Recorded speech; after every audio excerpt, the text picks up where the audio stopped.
देखो, हमने अब तक जीएफआर का जो बेसिक यूनिट था, जो कि कॉर्पसल था, ग्लोमेरुलर कॉर्पसल बोलो या ग्लोमेरुलर अपैरेटस बोलो, हमने उसके स्ट्रक्चर्स पढ़े। तो स्ट्रक्चर्स की लेयर्स होती है ना। अब देखो, मान लो अगर मेरे पास यहाँ पे एक फ्लास्क है या बीकर है, ठीक। तो जैसे हम लोग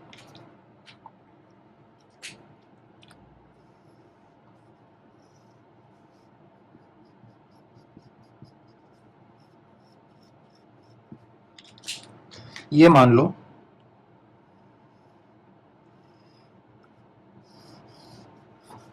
हमें कुछ फिल्टर आउट करना है। अब हम लोग सब जानते हैं कि मुझको अगर टी पीनी है, तो टी पीने के लिए मैं इसको इस एक तरह की ये जो छन्नी है, ये जो फिल्ट्रेशन यूनिट बोलूंगा इसको मैं, या फिर ये जो स्मॉल मॉलिक्यूलर लेवल पर एक नेट लगा हुआ है, ठीक है। तो अगर मैं इसमें से कोई भी फ्लूइड पास करूंगा, तो इसमें से ये फिल्टर होके मेरे पास कलेक्ट हो जाएगी, ठीक है। तो इसी एपैरेटस को ही हम लोग बोलते हैं ग्लोमेरुलर एपैरेटस, ठीक है। कुछ अलग सा ऐसा बहुत बड़ा साइंस नहीं है, रॉकेट साइंस नहीं है। बस 3 बायोलॉजिकल लेयर्स, स्ट्रक्चरल लेयर्स बनी हुई है। उसके थ्रू से मुझे क्या करना है कि ब्लड पास करना है, ठीक है। अब ब्लड तो बहुत वैसा एक ऐसी फ्लूइड है जिसके अंदर सब कुछ बहुत सारे सॉल्युबल और इनसॉल्युबल मॉलिक्यूलर लेवल पर चीजें प्रेजेंट है, ठीक है। अब प्लाज्मा फ्लूइड को फिल्टर करना है, तो ये बॉक्स है ना, जिसके अंदर से ये चीज फिल्टर होकर आ रही है, इसका साइज बहुत छोटा होना पड़ेगा। इसीलिए हम लोग 5 to 8 नैनोमीटर्स नैनोमीटर्स में बात कर रहे हैं, मॉलिक्यूलर लेवल पर। तो वो चीजें फिल्टर आउट होके इसमें कलेक्ट होंगी। तो ये जो बीकर है, ये कुछ नहीं है, ये बोमेंस स्पेस है या बोमेंस कैप्सूल है। और ये जो ग्रीन कलर की नेट है, इसको बेसिकली ग्लोमेरुलर apparatus बोला है। मैं इसमें अगर एक टिश्यू पेपर लगा दूं और फिर इसको फिल्टर करूं, तो और अच्छे से फिल्टर आउट होके आएगा। तो ये जो टिश्यू पेपर है, ये कुछ नहीं है, ये तुम्हारा ग्लोमेरुलर बेसमेंट मेम्ब्रेन है। तो इसको थोड़ा सा हमें स्ट्रक्चर को डिटेल में पढ़ना था, तो मैंने वो डिस्कस कर लिया। अब एक ड्राइविंग फोर्स होना चाहिए। अगर मान लो कोई फ्लूइड में डाल रहा हूं, तो उसको किसी प्रेशर से मुझे डालना होगा ताकि वो फोर्सफुली फिल्टर आउट हो। और हमें मालूम है कि रीनल, हमने ये देखा था कि कार्डियक आउटपुट से ही हमारा अल्टीमेटली ग्लोमेरुलर फिल्ट्रेशन रेट बन के आता है, ठीक है। जिसमें से पहले तो रीनल ब्लड फ्लो बनेगा, फिर उसके बाद रीनल प्लाज्मा फ्लो बनेगा, और अल्टीमेटली जीएफआर बनेगा। जीएफआर से फिर जाके ट्यूबुलर ट्यूबुलर ट्यूनिंग होगी, डाइल्यूट बनाना है या कंसंट्रेटेड यूरिन बनाना है, और अल्टीमेटली यूरिन आउटपुट आएगा, ठीक है। तो वो जो प्रेशर या जो फोर्स है, जिस वजह से उस फ्लूइड को हम फोर्स करेंगे कि फिल्टर हो, ठीक है, वो फोर्सेस जो होते हैं उसको हम लोग फ्रैंक बोलो, फ्रैंक स्टार्लिंग्स लॉ बोलो, फ्रैंक स्टार्लिंग फोर्सेस, ठीक है। तो उन फोर्सेस को हम लोग थोड़ा डिटेल में अब देखते हैं। अब हम लोग इन फोर्सेस को थोड़ा डिटेल में देखते हैं। मान लो मेरे पास यहाँ पे बोमेंस कैप्सूल है, ठीक है। मैं इसको यहाँ पे ऐसे, ठीक। और यहाँ पे मेरे पास एक कैपिलरी है, ठीक है। देखो, बहुत सिंपल चीज़ है कि कोई भी पानी जैसा स्ट्रक्चर होगा ना, फ्लूइड होगा अगर, तो फ्लूइड ब्लड वेसल की वॉल पर फोर्स लगाएगा। जाहिर बात है, पाइप में अगर पानी फ्लो कर रहा है तो पाइप के अंदर वाली वॉल पर भी प्रेशर पड़ेगा, ठीक है। तो वो जो फ्लूइड की वजह से प्रेशर बन रहा है, तो उसको हम लोग बोलते हैं हाइड्रोस्टैटिक प्रेशर,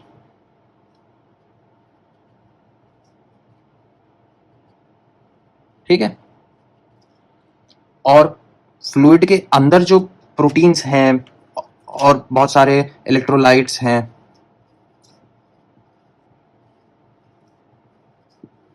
ठीक है, जो प्लाज्मा प्रोटीन्स हैं, तो प्लाज्मा प्रोटीन्स या फिर जो भी फ्लूइड के कंसंट्रेशन को बढ़ा रही है, ठीक है, फ्लूइड को कंसंट्रेट कर रही है, जिस वजह से कंसंट्रेशन बना है उसमें प्लाज्मा प्रोटीन्स हो गए, इलेक्ट्रोलाइट्स हो गए, बहुत सारे वेस्ट प्रोडक्ट्स हो गए, ठीक है।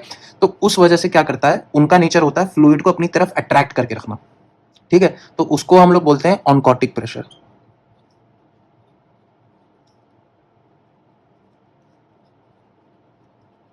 ठीक। ऑनकोटिक प्रेशर बोलो या ऑस्मोटिक प्रेशर बोलो।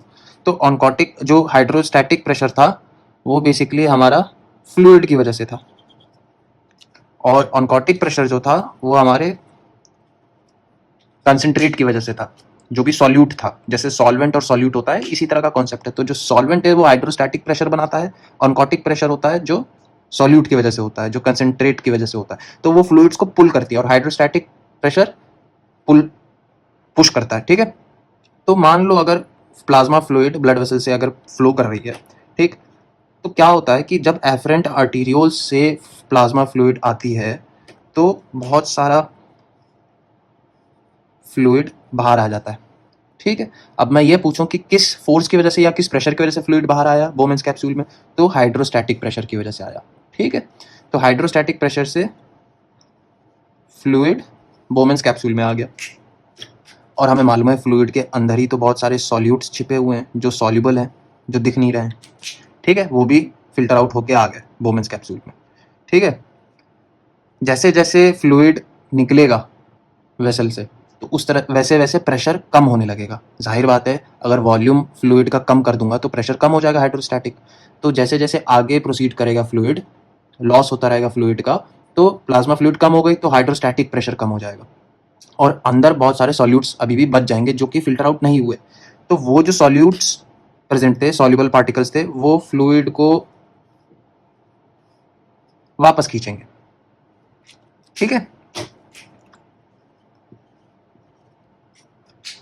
तो हमने तो ये देख लिया कि ब्लड वेसल के अंदर जो फोर्सेस थे, एक तो हाइड्रोस्टैटिक प्रेशर था जिस वजह से फ्लूइड बाहर आ गई वोमेंस स्पेस में, कैप्सूल में, और आगे जाके फ्लूइड कम हो गई तो हाइड्रोस्टैटिक प्रेशर कम हुआ, और ऑनकोटिक प्रेशर ज्यादा होने की वजह से इस फ्लूइड को इसने वापस अब्सॉर्ब कर लिया। ठीक है, एक तो ये चीज हो गई। लेकिन जब ये फिल्टर आउट होता है ना, तो धीरे धीरे वोमेंस कैप्सूल भरने लगता है, वोमेंस कैप्सूल भरने लगता है, क्योंकि आगे जाके रास्ता नैरो हो रहा है। ठीक है, आगे जाके रास्ता नैरो हो जाता है, तो धीरे धीरे फ्लूइड भरने लगता है इसमें। ऐसा समझो कि फनल शेप्ड है। ठीक है, तो जब इसमें फ्लूइड भरने लगता है ना, तो कायदे से ये यहाँ पे फ्लूइड जो एक्यूमुलेट हो गई, कलेक्ट हो गई, उसका भी हाइड्रोस्टैटिक प्रेशर बाहर की तरफ लगेगा।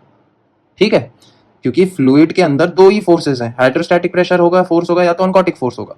तो जो फ्लूइड यहाँ पे अब एक्यूमुलेट हो गई है, वो अब हाइड्रोस्टैटिक प्रेशर बाहर की तरफ लगाएगी, और कुछ जो सॉल्यूबल पार्टिकल्स थे जो फिल्टर आउट हो गए, वो ऑनकोटिक प्रेशर लगाएंगी अंदर की तरफ। तो मेरे पास दो जगह हो गई, दो रेफरेंसेस हो गए। एक तो मैं ब्लड वेसल के अंदर होके बात कर रहा हूँ, और दूसरा मैं बोमेंस कैप्सूल के अंदर रह के रेफरेंस में बात कर रहा हूँ। ठीक है, तो अब यहाँ पे ध्यान से देखो कि प्रेशर पुशिंग आउट, मतलब ब्लड वेसल के अंदर जो भी प्रेशर था, जो प्लाज्मा फ्लूइड को फोर्स कर रही थी बाहर जाने के लिए, तो वो कौन सा फोर्सेस था उसमें? एक तो हाइड्रोस्टैटिक फोर्स था। ठीक, हाइड्रोस्टैटिक फोर्स कहाँ का? ब्लड वेसल का। ठीक है, उसके बाद और कौन सा फोर्स था जो फ्लूइड को बाहर पुश कर रहा है? और एक तो अच्छा, यहाँ पे जो ब्लड वेसल के अंदर प्रेशर अंदर की तरफ पुल कर रहा था वापस ब्लड वेसल की तरफ, तो उसको ऑनकोटिक प्रेशर बोलेंगे। तो वो तो ऑनकोटिक प्रेशर हो गया। ठीक है, ब्लड वेसल का। ठीक, अब जो प्रेशर बाहर वापस पुश कर रहा है, बोमेंस कैप्सूल से फ्लूइड को वापस ब्लड वेसल की तरफ भेज रहा है, तो वो तो हाइड्रोस्टैटिक प्रेशर बोमेन कैप्सूल के अंदर होगा।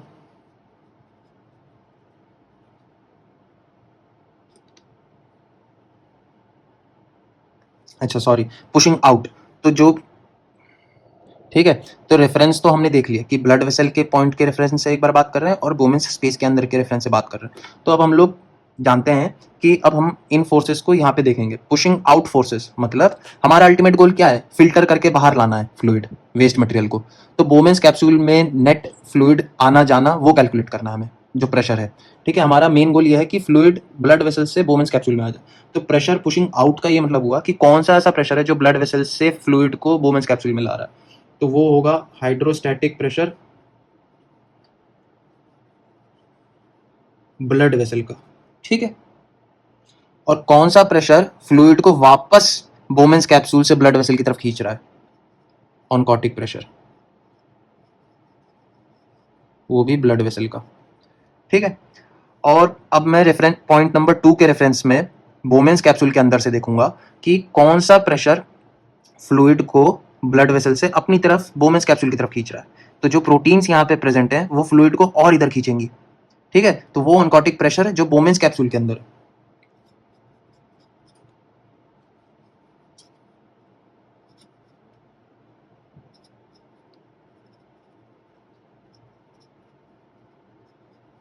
ठीक है।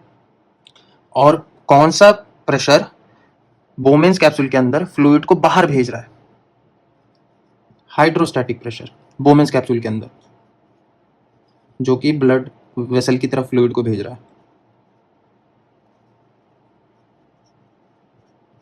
ठीक है। तो ये तो फोर्सेस हो गए। इसका जो नेट अमाउंट होगा फोर्स का मिलीमीटर्स मरकरी में, और इन प्रेशर्स के नेट प्रेशर्स को कैलकुलेट करने के बाद हम लोग दोनों को सब्ट्रैक्ट कर देंगे। ठीक है। सब्ट्रैक्ट करने के बाद हमारे पास नेट फिल्ट्रेशन प्रेशर आ जाएगा। ठीक है। तो अब हम लोग वैल्यूज देख लेते हैं एक एक करके। तो अब हम लोग एक एक करके इन प्रेशर्स की वैल्यूज ध्यान से देख लेते हैं क्या क्या है। जो ब्लड वेसल के अंदर हाइड्रोस्टैटिक प्रेशर होता है, मैं यहाँ पे हाइड्रोस्टैटिक प्रेशर ब्लड वेसल में, तो वो अराउंड 60 mmHg होता है। हाई प्रेशर ही होना चाहिए क्योंकि ब्लड आ रहा है और आर्टीरियल सिस्टम है, तो हाई प्रेशर होगा। उसके बाद मैं ये देखता हूँ कि ऑनकोटिक प्रेशर ब्लड वेसल के अंदर कितना होता है, मतलब जो कंसंट्रेशन, जो सॉल्यूट्स हैं, वेस्ट प्रोडक्ट्स हैं, प्रोटीन्स हैं, प्लाज्मा प्रोटीन्स हैं, वो सब मिला के एक ऑनकोटिक प्रेशर बना रही है। वो ऑनकोटिक प्रेशर कितना है?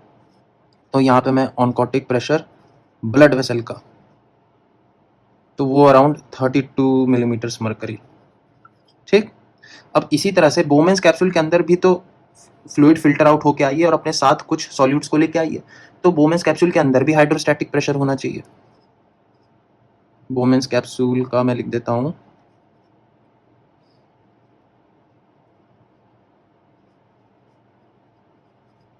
ठीक। तो हाइड्रोस्टैटिक प्रेशर बोमेंस कैप्सूल में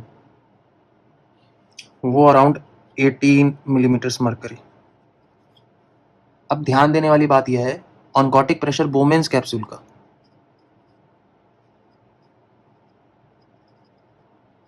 अब हमें मालूम है कि बहुत सारी चीज़ें जो ऑनकोटिक प्रेशर के लिए रिस्पॉन्सिबल होती हैं, प्लाज्मा प्रोटीन्स, एल्ब्यूमिन, और बहुत सारे जो क्लॉटिंग फैक्टर्स हो गए, बहुत सारे जो प्रोटीन डिराइव्ड स्ट्रक्चर्स हैं ना, जो कि फ्लूइड में, ब्लड वेसल में, ब्लड के अंदर हैं, वो फिल्टर आउट होते नहीं। अगर मैं एक आइडियल कंडीशन मानूं कि सारे लेयर्स, स्ट्रक्चरल लेयर्स जो हैं, ग्लोमेरुलर बेसमेंट मेम्ब्रेन है, एंडोथेलियल लेयर है, पोडोसिटिक लेयर है, वो सब नॉर्मल है और कोई पैथोलॉजी नहीं है, तो फिर मुझे ये बताओ कोई भी प्रोटीन क्या बाहर आएगा? प्रोटीन वैसे भी यूरिन में नहीं आना चाहिए। ठीक है। तो प्रोटीन जब यूरिन में आएगा ही नहीं, प्रोटीन का मतलब आप ये मत समझो कि एमिनो एसिड नहीं आएगा। एमिनो एसिड तो एक सिंगल यूनिट है, वो फिल्टर आउट होकर आ सकता है, एक एमिनो एसिड बाहर आ सकता है और वो भी अब्जॉर्ब हो जाएगा। लेकिन एक स्ट्रक्चरल प्रोटीन, पेप्टाइड प्रोटीन या फिर प्लाज्मा प्रोटीन, वो फिल्टर आउट नहीं होकर आएगा अगर मैं सारे लेयर्स नॉर्मल समझूं तो, क्योंकि नेगेटिव बैरियर भी है, साइज बैरियर भी है। ठीक। तो उस वजह से बोमेंस कैप्सूल के अंदर तो कोई प्रोटीन है ही नहीं, फिल्टर आउट होके ही नहीं आएगा। तो ऑनकोटिक प्रेशर जो बोमेंस कैप्सूल का होगा वो मैं आइडियली 0 मानूंगा। अब मैं ये चारों वैल्यूज को यहाँ लगा दूंगा। ठीक है। और हम लोग फिर नेट फिल्ट्रेशन प्रेशर को देख लेंगे। अब यहाँ पे देखो hydrostatic pressure in blood vessel, तो वो हो गया 60। ठीक है। Oncotic pressure of बोमेंस capsule, oncotic pressure of बोमेंस capsule कितना है? 0। ठीक है। और इस साइड पे जो प्रेशर पुलिंग इन का मतलब ये हुआ कि जो प्रेशर बाहर बोमेंस कैप्सूल से फ्लूइड को दूर ले जा रही है बोमेंस कैप्सूल से, तो ऑनकोटिक प्रेशर ब्लड वेसल का, ऑनकोटिक प्रेशर ब्लड वेसल का 32। ठीक। और बचा हाइड्रोस्टैटिक प्रेशर बोमेंस कैप्सूल का। ठीक है। तो बोमेंस कैप्सूल का हाइड्रोस्टैटिक प्रेशर हमने देख लिया 18।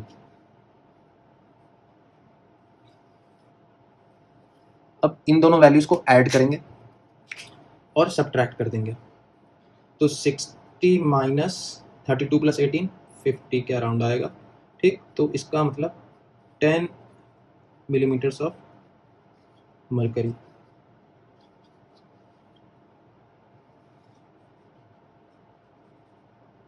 तो नेट फिल्ट्रेशन रेट कितना निकल के आया? 10 मिलीमीटर्स ऑफ मरकरी। ठीक है। तो ये ड्राइविंग फोर्स है जो कि ब्लड वेसल से फ्लूइड को फिल्टर होने में मजबूर कर रही है बोमेंस कैप्सूल में। ठीक है। अब हम लोग आगे ये देखते हैं कि ये तो हो गया हमारा जो प्रोटीन के।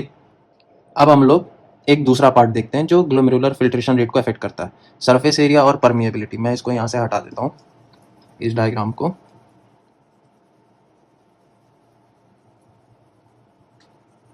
ठीक है, तो मेरे पास सरफेस एरिया की बात ये हुई कि अगर मान लो मेरा जो ग्लोमेरुलर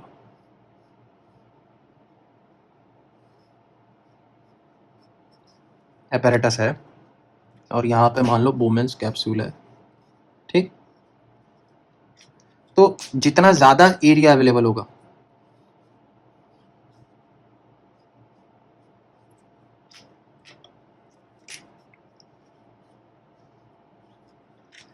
मान लो ये फर्स्ट है, ये सेकंड है, देखो यहाँ पे कितना ज़्यादा सरफेस एरिया है मेरे पास जहाँ से फ्लूइड बाहर आ सकती है, और यहाँ पे कितना सरफेस एरिया कम है। तो इसका मतलब glomerular filtration rate directly proportional to surface area. अगर सरफेस एरिया ज़्यादा होगा तो GFR ज़्यादा आएगा, और अगर सरफेस एरिया ही कम है फिल्टर होने के लिए तो GFR कम आएगा।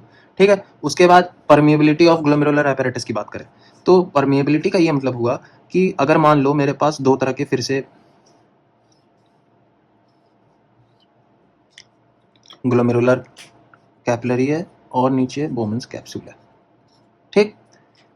अब जो गैप जंक्शंस है और जो चैनल्स हैं,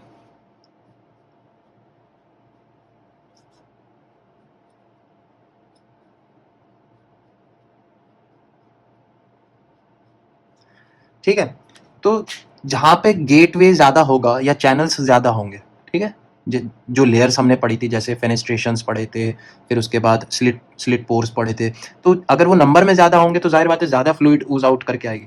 तो इस वाले केस में अगर मेरे पास इसकी परमिएबिलिटी अच्छी होगी, ज़्यादा होगी, चैनल्स गेटवे होगी, तो इसका GFR ज़्यादा निकल के आएगा, ठीक है।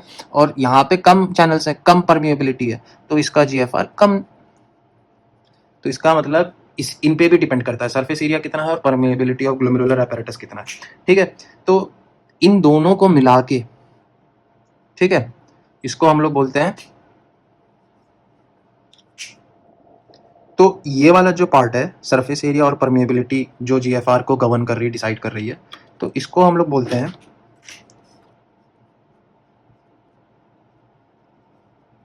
फिल्ट्रेशन कोएफिशिएंट, ठीक है। इसको हम लोग दिखाते हैं KF से,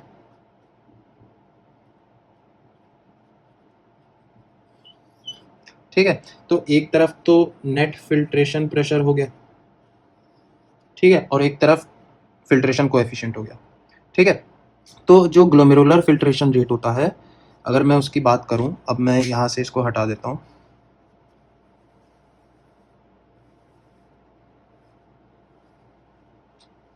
तो ग्लोमेरुलर फिल्ट्रेशन रेट की फॉर्मूला जो होगी GFR is equal to net filtration pressure times filtration coefficient. तो अल्टीमेट कैलकुलेशन जो है GFR की, उसमें प्रेशर भी है और कोएफिशिएंट भी है, दोनों का प्रोडक्ट है, और इसी प्रोडक्ट से हमारा जो वैल्यू होता है वो निकल के आता है अराउंड 125 ml पर मिनट, ठीक है।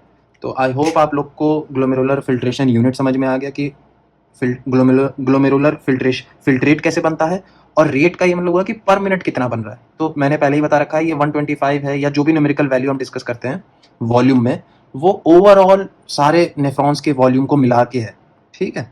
तो ये जो प्रेशर्स यहाँ पे मैंने डिस्कस किए थे, ये तो इंडिविजुअल नेफ्रॉन के अंदर है, जो मीन वैल्यू है, ठीक है। नेफ्रॉन के पास जो बोमेन्स कैप्सूल है और कैपिलरी है ग्लोमेरुलर, लेकिन यहाँ पे 125 ml पर मिनट का ये मतलब हुआ कि सारे नेफ्रॉन्स का मिला के जो यूरिन प्रोडक्शन हो रहा है, जो फिल्टर होके बाहर आ रहा है बोमेन्स कैप्सूल में, तो वो 125 ml है। तो अल्टीमेटली हमारे पास बोमेन कैप्सूल के अंदर 125 ml फ्लूइड कलेक्ट हो जाती है 1 मिनट में, ठीक है, सारे बोमेन्स कैप्सूल मिला के जितने भी नेफ्रॉन्स हैं। तो आई होप आप लोग को GFR टॉपिक समझ में आ गया। Thanks for watching and stay tuned.